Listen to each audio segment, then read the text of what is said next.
up you guys? Welcome back. Today we're going to do something a little bit different. Instead of pack openings, we had a subscriber requested video that I go over some of the common error cards that you can find in Pokemon.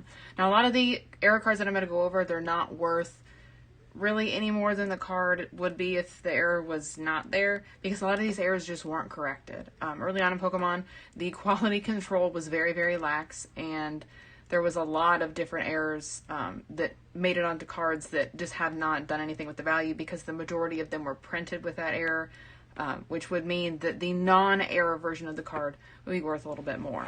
So I've got quite a few of these in my collection, and I want to show them to you guys. And then I also have a binder full of my favorite error type cards. They're not necessarily errors that were made by the printer, the typing, the spelling, anything like that. They're just different types of like miscuts, crimps, and stuff like that. But we'll get into that in a minute. I'm going to start off with probably the most popular error that is not even really an error. So, you guys know him and love him. He's Pikachu! This is the Red Cheek Pikachu, and it is known as an error card when it shouldn't be. This is actually just kind of like a miscommunication between the artist and the people that took the artwork and made it to the card. So originally, Mr. Arita made Pikachu with yellow cheeks, and it was confused, kind of like a lost in translation. When they received the drawing, they thought the lightning bolts, for some reason, meant that they were supposed to be red. So they were made red, but eventually that error was corrected and the red cheeks were taken away. So this is not an error by, printer. It was more so an error by like lack of communication. But this card I have actually bought in July of 2019, paid $30 for it, and they've recently been selling for close to $2,000 on eBay. It's kind of crazy. All right, we'll get into some of the most common errors now. So, this little guy, Bulbasaur, one of my favorite Pokemon. You guys, of course, know that. Actually, well, if this is your first time here on the channel, you probably don't know that. But if it is, thank you so much for taking the time out of your day to spend some time with me, a Wizard of Kanto, as I talk about some Pokemon cards instead of open them. If you have not already hit the subscribe button, you should go ahead and do that, because we do put out content 3 times a week, whether it's live streaming or videos. We put out content Monday, Wednesday, and Friday. We have been doing a lot more streams recently, though. And if you do like code cards, make sure you're definitely ringing the bell notification icon so you're notified when we post new videos. We will have some code cards. I've got a nice little stack here that I will be sprinkling in throughout the video, so you guys can still get some codes, even though I can't open packs. But on with the error talk. Okay, so Bulbasaur here, it might not look like an error, but if you guys see where it says Seed Pokemon, length 2 feet 4 inches, then instead of it saying weight, it also says length 15 pounds. So this just another error that's not worth too terribly much, because so few of them were corrected that it doesn't really do much for the price. The Vulpix is one of the most common errors that I see. It was misprinted on base set, Shadowless base set, Legendary Collection, base set 2. If you guys look at all of these cards here, it's the number and then HP up at the top. But for Vulpix, it says HP before it says the number. So both of these are the incorrect version, and the corrected version is what would be worth a little bit more. Now, to kind of just take a little detour, we're going to look at something that is not necessarily considered an error, but just something kind of neat that I don't think a lot of people have noticed. Originally, when Charmander was being created, when he was in the works of being thought up, he originally had spikes on his back. And if you look at these two cards, Blaine's Charmander from Gym Challenge and Gym Heroes, both depict Charmander with spike on his back. And he's not depicted this way in any other card. You can look at literally any Charmander card, and it does not show spikes on his back. This was kind of something that was overlooked based on what the original design was and how it was changed. So, very, very cool. And both of these arts are done by Mr. Ken Sugimori, who did so many Pokemon cards. But not really an error, just kind of an interesting little tidbit there. We got Spiky Charmander. The Neo series had a whole lot of nice little errors in spelling or spacing. and I don't think any of them were corrected. So we're going to take a little break from original stuff. We're going to go here to the Neo sets. Now we have Dark Executor, and if you look at his name, the spelling here, there is an unneeded C. So his name's just spelled wrong. And I don't think it was corrected at all. I do have this card multiple times and they're all spelled wrong. So if it was corrected, I would assume that the corrected version is going to be worth a little bit more. For Zubat, if you guys look at any card, I don't have one up here, that has resistance, it tells you what their resistance is plus the number. So here, I don't have one. Oh, here we go. So you can see with Gligar, it says resistance minus 30, which means that they will take 30 less damage from that type. Zubat's little resistance guy here does not say how much resistance he has. Again, don't think that was corrected. Also, if you're looking at this Raichu, again from Neo Revelation, I believe, we need a stage Pokemon. All right. If you look at staged Pokemon like this Dark Executor, the text here that says put Dark Executor on the basic Pokemon, it is not bold, it is not italic, but for some reason it is here on the Raichu. It's not bold or italic on any other stage 1 or stage 2 Pokemon, so it's unclear as to why it was made bold here. Kind of just an oversight, I guess. Alright, so this Horsey, it's not super apparent, but if you look at it long enough, you will see it. This energy symbol, the second one, is off kilter. They're one is smaller than the other, and it's also not lined up properly next to it. Just something super small that not a whole lot of people notice. But errors, guys, I think they're so cool because it makes them different than the other cards. And I love errors. Now this is just another spelling error.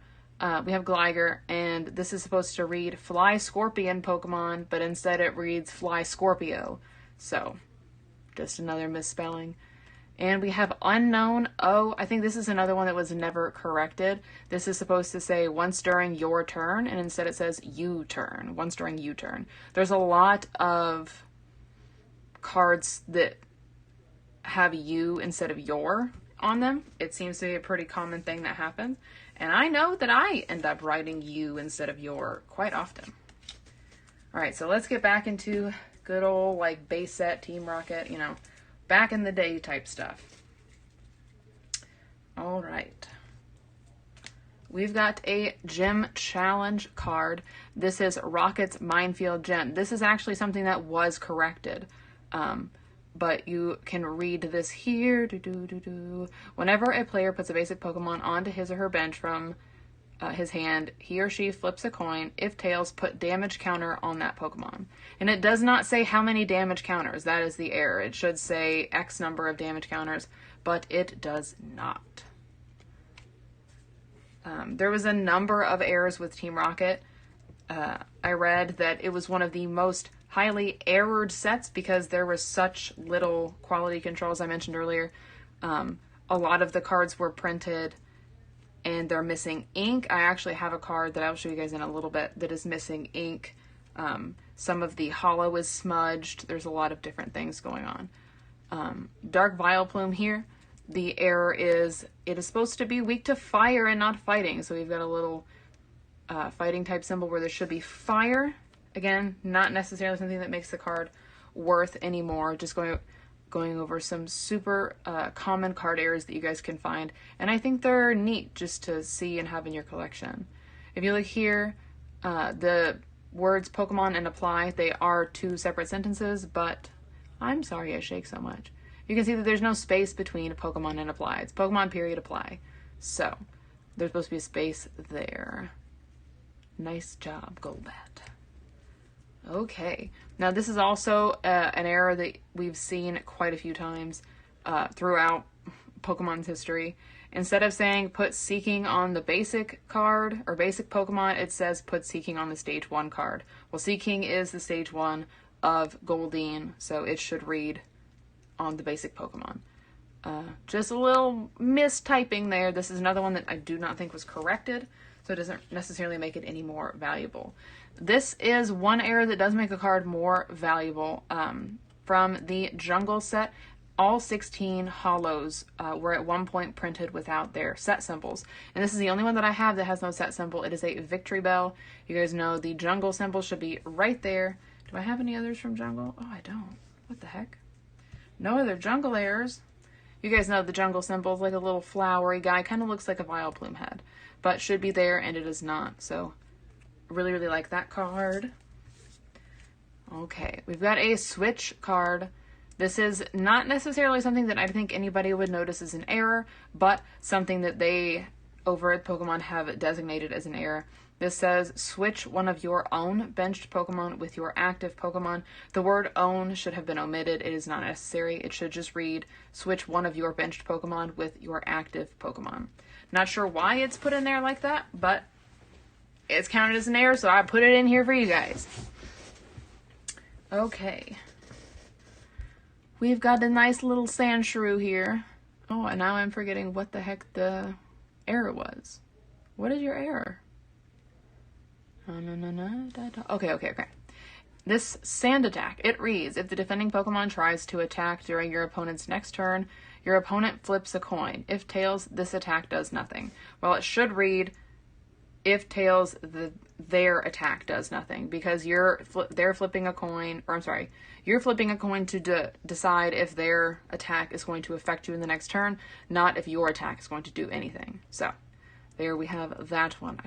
Don't know why I forgot that, just all of a sudden out of the blue. This is another one very similar to Vulpix. As you guys can see, we have the HP before the number instead of after. So, something super common. Not really going to make the little Caterpie worth any more than he is. But still an interesting one.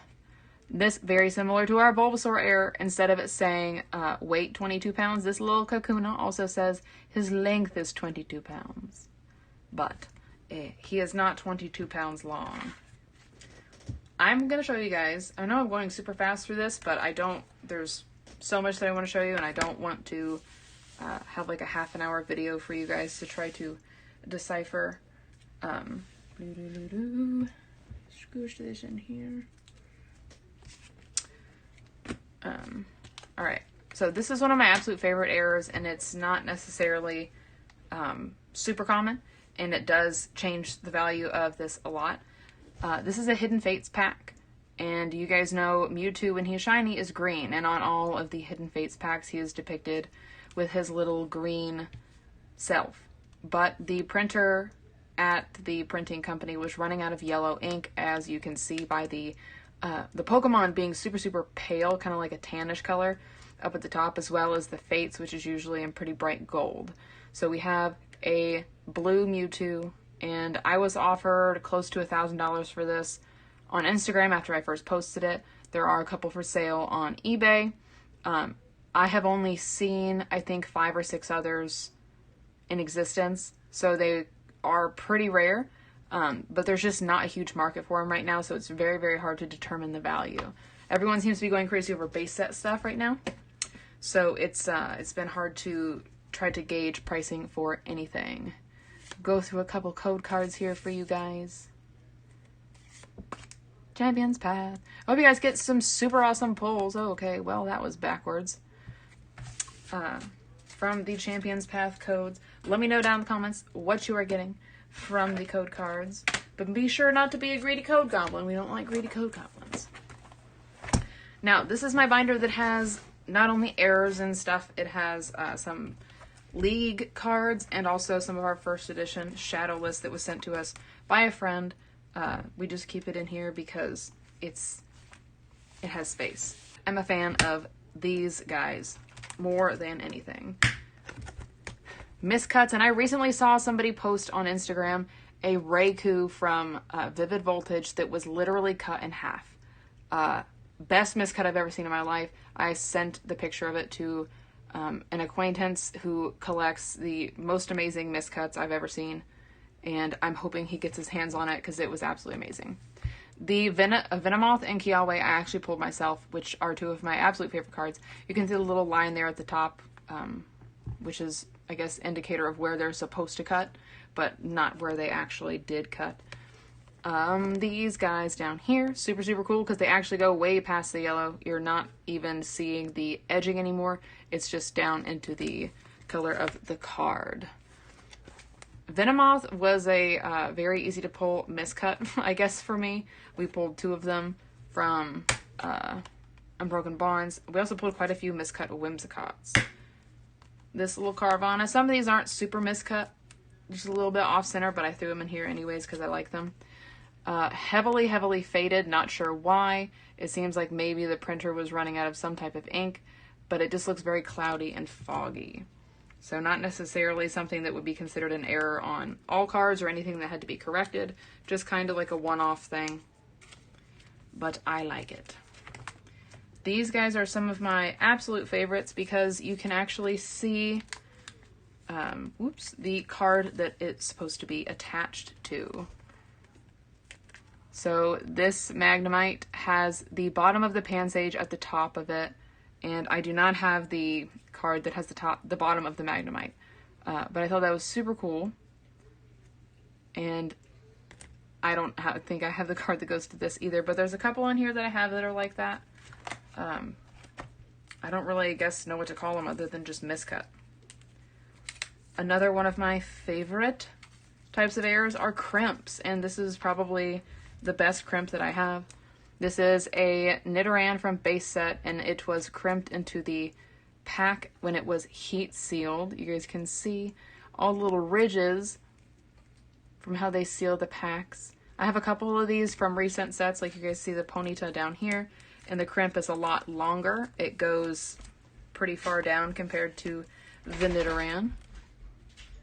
Pretty neat. Not sure what it does to the value. With miscuts and stuff like this, it's super hard to tell because it just kind of depends on who you can get to buy it. This is one of the Team Rocket errors I was talking about because of the quality control. The ink on this is missing. My brother pulled this card forever and ever and ever ago and was mad because they made it wrong and was going to throw it away. So I took it and I've had it in my collection ever since, and it's beautiful. I love it. It's like ombre bordered, which I think is super, super cool. I hope that you enjoyed my little error collection tour. I know it wasn't the most exciting of content for you guys, but we are still waiting on Vivid Voltage to arrive so we can open some of that for you all. We do have build and battle kits coming. We're going to do a live build and battle between Nikki and I, so I hope you guys will stick around and watch for that on the channel. We will also be streaming this week on Saturday. We'll be doing another 12-hour stream in December, so I hope you guys will hang out with us for that as well. And just to let you know, we did post on the community page last night for the channel that because of the whole demonetization thing that happened with the original 12-hour stream, we had some people offer to make new alert sounds because the alert sound is what demonetized the stream. Long story, you guys can read it on the community tab. But if you're interested in submitting a sound clip that can be used for our new subscriber alert and streams, please send that to me to my email by next Tuesday. We're going to do a little contest, and I'll have people vote here and on Instagram as well. Please make sure that it is 100% your own music, no remixes, no anything like that, because that's what got us in trouble in the first place, even though it doesn't violate the YouTube fair uses policy, whatever. But I hope you guys enjoyed this video. If you did, please be sure to give it a thumbs up. And if you haven't already, subscribe down below. I'd really appreciate it. In the description below, you'll find links to my Patreon, my merch store, as well as my Instagram. If you guys aren't following me on Instagram, you're missing out on tons of content and also card sales. So make sure you guys check all that out. And if you're interested in purchasing some merch, I have a promo code for free shipping for you guys. If you're interested, just let me know down in the comments. I hope you have a safe and wonderful rest of your week, and we'll see you next time.